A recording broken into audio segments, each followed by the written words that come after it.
नमस्कार, आप देख रहे हैं यूपी न्यूज़ 9। दोस्तों, जरा सोचिए, अगर आपके शहर में सालों की प्रतीक्षित मांग आखिरकार पूरी हो जाए तो क्या नज़ारा होगा। जी हाँ, यही नज़ारा आज पूर्णिया में देखने को मिल रहा है, क्योंकि प्रधानमंत्री नरेंद्र मोदी ने पूर्णिया को सौगात दी है एक अत्याधुनिक हवाई अड्डे की। आपको बता दें, पूर्णिया एयरपोर्ट का सपना न केवल पूर्णिया बल्कि पूरे सीमांचल के लोगों का था। ये हवाई अड्डा केवल परिवहन का साधन नहीं है, बल्कि इसे सीमांचल के विकास के प्रवेश द्वार के रूप में देखा जा रहा है। इसके अलावा पीएम मोदी ने पूर्णिया में एयरपोर्ट के उद्घाटन के साथ साथ राष्ट्रीय मखाना बोर्ड की स्थापना की और लगभग 36,000 करोड़ रुपए की विकास योजनाओं का शिलान्यास और लोकार्पण किया। इसमें PMAY के तहत हजारों लाभार्थियों को गृह निर्माण की सौगात दी गई, महिला स्वयं सहायता समूह को 500 करोड़ रुपए वितरित किए गए, सेक्सॉर्टेड सीमेन की सुविधा आरंभ की गई और नई रेल लाइनों एवं वंदे भारत एक्सप्रेस ट्रेनों की सौगात भी दी गई।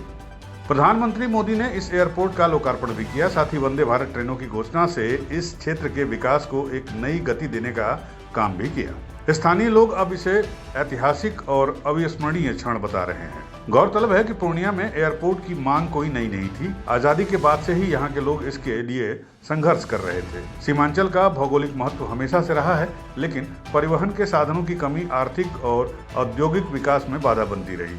कई आंदोलन हुए, कई बार सरकार तक आवाज पहुंचाई गई, लेकिन ये मांग आज जाके पूरी हुई है। और इसमें दिलचस्प बात यह है कि इस एयरपोर्ट की मांग में पड़ोसी देश नेपाल का भी बड़ा समर्थन रहा, जहां अभी हाल ही में सत्ता परिवर्तन हुआ है। आपको बता दें, नेपाल की सीमाएं पूर्णिया से जुड़ी हुई हैं और यहां आने जाने के लिए अब तक लोगों को दूर स्थित बागडोगरा या दरभंगा एयरपोर्ट पर निर्भर रहना पड़ता था।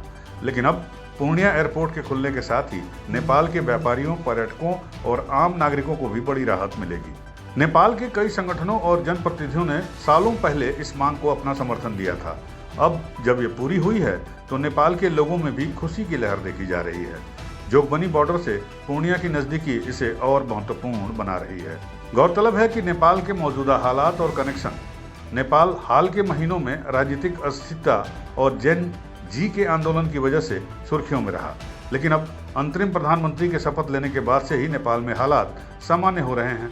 ऐसे में पूर्णिया एयरपोर्ट का उद्घाटन नेपालियों के लिए भी उम्मीद और संभावनाओं की नई रोशनी बनकर आया है। नेपाल के होटल व्यवसायी, उद्योगपति और टूरिज्म बोर्ड से जुड़े लोग मानते हैं कि इससे न केवल पर्यटन को बढ़ावा मिलेगा, बल्कि उद्योग और कृषि व्यापार को भी नई उड़ान मिलेगी। पूर्णिया एयरपोर्ट और नई वंदे भारत ट्रेनों से केवल सीमांचल ही नहीं, बल्कि पूरे उत्तर बिहार और नेपाल के तराई इलाके को भी लाभ पहुंचेगा। सीमांचल की कृषि उपज अब देश के बड़े बाजारों तक भी फटाफट पहुंच जाएगी। पर्यटक सीधे हिमालयी क्षेत्रों तक भी पहुंच सकते हैं और नेपाल के होटल उद्योग और पर्यटन को भी एक नया जीवन मिलेगा। अब इस एयरपोर्ट को लेकर लोगों की प्रतिक्रियाएं क्या रही। बिहार बीजेपी अध्यक्ष दिलीप जायसवाल ने कहा कि यह एयरपोर्ट सीमांचल के लिए विकास का नया द्वार खोलेगा। कल 15 सितंबर को दुनिया के सर्वाधिक लोकप्रिय नेता और भारत के यशस्वी प्रधानमंत्री श्री नरेंद्र मोदी जी का आगमन हो रहा है। करीब एक सप्ताह से पूरे पूर्णिया, अररिया, किशनगंज, कटिहार सीमावर्ती क्षेत्र में आप लोगों के बीच भी आप रोज देख रहे होंगे एक उत्सव का माहौल बना हुआ है। और जिस तरह से सीसावारी SSB कैंप का आज दृश्य दिखाई पड़ रहा है, तो ऐसा लगता है कि सचमुच कुछ होने वाला है। देख के ही लगता है कि सचमुच कुछ होने वाला है। विकास के इस गति को, जो इस सीमावर्ती क्षेत्र को आगे बढ़ाने का काम करेगा, एक स्वस्थ राजनीति यही कहता है कि अच्छे काम का सभी लोगों को स्वागत करना चाहिए। जब कोई अच्छा काम समाज में हो रहा है, विकास का काम हो रहा है, तो सब लोग उसका जश्न मनाएं, उत्सव मनाएं। ये जनता के बीच है, कुछ नेता छोड़कर, क्योंकि नेता का काम है, जब विपक्ष में है तो वाजिब है, उसका काम है कि अगर उसका वो लोगों के बीच महसूस करेगा कि नहीं सचमुच सरकार विकास कर रही है, तो उसको अपने ऊपर खतरा नजर आता है। इसलिए नेता छोड़कर आम जनता, सभी लोग, चाहे वो प्रेस के बंधु हो चाहे कोई भी हो, सबको अच्छा लगेगा जब हवाई जहाज यहाँ से उड़ान को भरेगा। सबको अच्छा लगेगा जब वंदे भारत ट्रेन यहाँ से पटना दानापुर जाएगा। सबको अच्छा लगेगा कि अमृत भारत एक ट्रेन इरोड के लिए अभी कटिहार और इधर से मिल रहा है। इस तरह करके अररिया गलगलिया जो रेलवे प्रोजेक्ट बहुत दिन से सपना था नेपाल बॉर्डर का, आज पूरे सीमावर्ती क्षेत्र को, विशेष करके जो गलगलिया है, उसके बाद ये बहादुरगंज, दिग्गल बैंक, टेरागाज, सिकटी, पलासी, नरपतगंज, अगर उस तरफ से आप नेपाल के बॉर्डर से बढ़िए, उन लोगों को लगेगा कि एक नई आज़ादी मिल गई कि हम ट्रेन हमारे घर के सामने से जब विसिल बजेगा, सीटी बजेगा, तो उनको नरेंद्र मोदी जी का याद आएगा कि नहीं, उन्होंने ही इसका उद्घाटन किया था।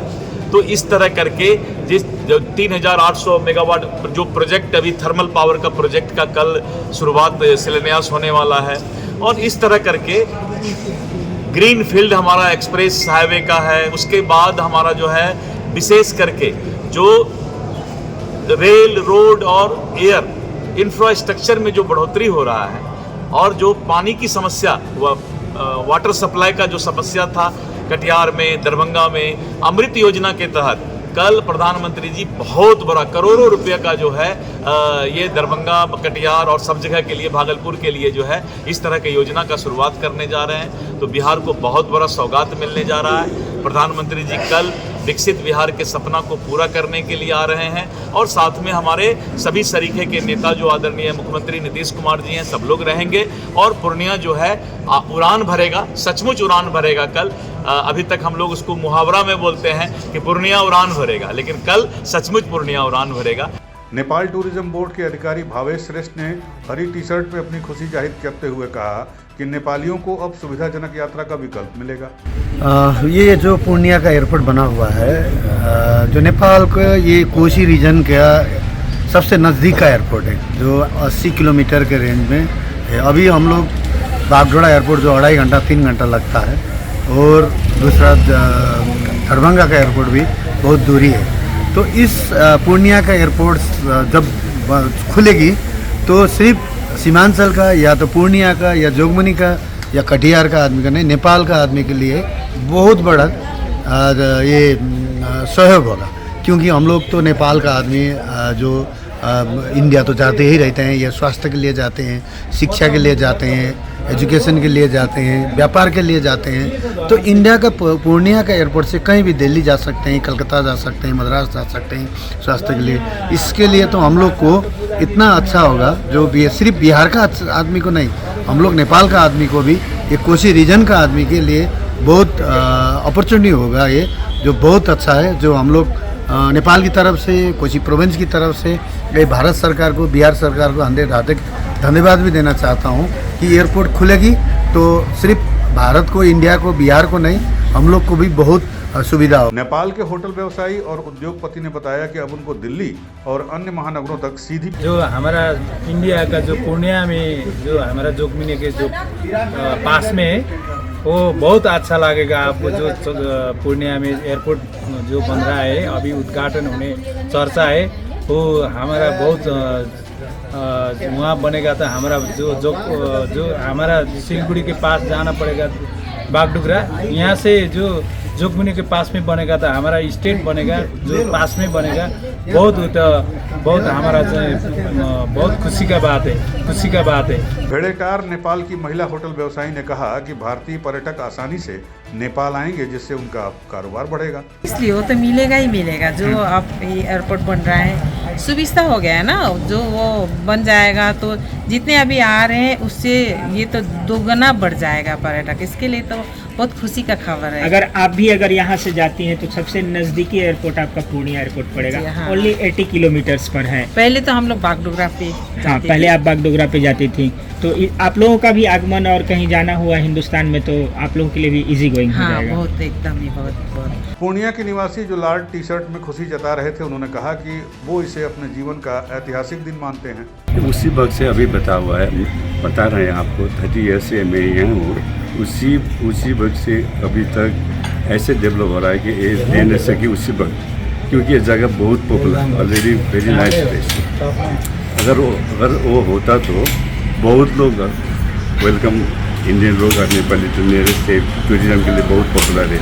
अगर वो आपका जो पूर्णिया से यहाँ तक जो ट्रांसपोर्टेशन के लिए जो भी आप सोच रहे अगर वो सब्जेक्ट में अगर होता तो बहुत वेलकम फॉर इंडियन केस को मैं ये जानता हूँ। वहीं नेपाल की पूर्व मिस पूर्वांचल ने कहा कि ये एयरपोर्ट सिर्फ विकास नहीं बल्कि सांस्कृतिक रिश्तों को भी मजबूत करेगा। दरअसल नेपाल में तो अभी फिलहाल मिक्स्ड है जीविका उपार्जन का वो सोर्सेस, लेकिन ये एकदम भेड़ेटार का मिक्स्ड है। वो मेन टूरिज्म है इधर का, पर्यटन, और दूसरा इधर का कृषि भी बहुत है, और वो व्यापार व्यवसाय रोजगार सभी मिक्स्ड है, लेकिन मेन टिपिकल टूरिज्म है। अच्छा ये बताइए, अभी जैसे ये एक हिल स्टेशन है, टूरिस्ट प्लेस है, अभी जो यहाँ पे कस्टमर आते हैं वो रेशियो क्या है? नेपाल के लोग कितने आते हैं और बाहर से लोग कितने आते हैं, उनका रेशियो क्या है? ये भेड़ेटार 1420 मीटर सी लेवल के एल्टीट्यूड में है, और इधर का ये सीजनल बिजनेस है इधर का। और बहुत गर्म समय में बिहार के अपना गेस्ट लोग आते हैं, मैक्सिमम 70% बिहार का आते हैं और 30% नेपाल का आते हैं, मिक्सड है। लेकिन ऑफ सीजन के दूसरे टाइम पर 50-50 का रेशियो है, इंडियन गेस्ट और नेपाली गेस्ट। अच्छा, आपको जानकारी होगा अभी जो है बिहार में जो यहाँ के सबसे नज़दीकी, इस यहाँ से जो सबसे नज़दीकी सीमा है वो पड़ता है बिहार का आपको फारबिसगंज डिस्ट्रिक्ट और अररिया डिस्ट्रिक्ट और पूर्णिया डिस्ट्रिक्ट। अभी पूर्णिया डिस्ट्रिक्ट में एक एयरपोर्ट बन रहा है जो यहाँ से सबसे नियरेस्ट एयरपोर्ट हो जाएगा। अभी तक जो एयरपोर्ट था वो बागडोगरा का इस्तेमाल होता था या दरभंगा का इस्तेमाल होता था, जिससे यहाँ की दूरी लगभग 3.5 घंटे की है, लेकिन उसकी पूर्णिया की दूरी यहाँ से लगभग 1.5 घंटे की है। तो क्या इससे आप लोग को कुछ उम्मीद है कि टूरिस्ट और ज़्यादा बढ़ेंगे या यहाँ के लोगों को वहाँ इंडिया के बाहर मतलब तमाम जगह पर घूमने का मौका मिलेगा? इसको लेकर क्या ख्याल है आपका? तो दोस्तों, पूर्णिया एयरपोर्ट का उद्घाटन केवल एक नई इमारत की शुरुआत नहीं है, बल्कि ये सीमांचल और नेपाल दोनों के विकास, व्यापार और संबंधों की एक नई उड़ान है। अब जब वंदे भारत ट्रेनें और एयरपोर्ट जैसी सुविधाएं मिल चुकी हैं, तो न केवल सीमांचल बल्कि पूरा दक्षिण एशिया इस बदलाव को महसूस करेगा। और आज का ये पल केवल पूर्णिया का नहीं बल्कि भारत नेपाल मित्रता और विकास का भी उत्सव बन गया। पूर्णिया से संतोष नाइक की खास रिपोर्ट।